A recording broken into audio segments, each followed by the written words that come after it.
helping skilled workers find jobs. Yeah, as we continue highlighting Hispanic businesses in our community, WRTV's Jessica Grunling introduces us to the founders of Revolt Staffing in Carmel. They want to connect people, especially those in the Hispanic community, to long-term employment. They may be in a small office, but here at Revolt Staffing, they're working on something much bigger. We are a staffing company that focuses on construction placements, construction workforce. Started just 2 years ago, Antonio Martinez and Karina Romo say they saw a need in the community. Some of these people, they have the skills, they have the knowledge, but they don't really know how to approach to this type of companies.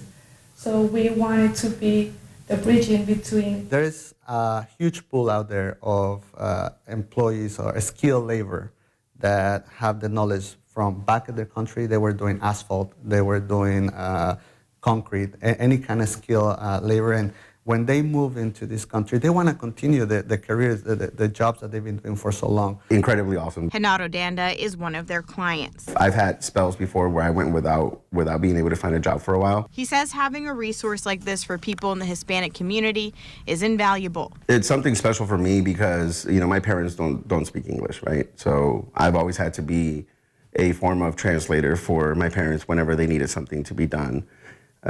So to be able to have somebody that speaks my language, my native language, to be able to help those that don't have a voice is pretty special. Martinez and Romo both moved to Indiana from Mexico and say they learned the Hoosier state is behind when it comes to Hispanic entrepreneurs. Be part of this small group of Hispanic owners. It's a privilege. We feel obligated, you know, to make sure we succeed, to make sure that we represent our community the right way, and that, you know, we have huge responsibility. In Carmel, Jessica Grunling, WRTV. Revolt Staffing says they're also working on offering English classes. Yeah, and that's to help with the language barrier and make sure more clients get jobs.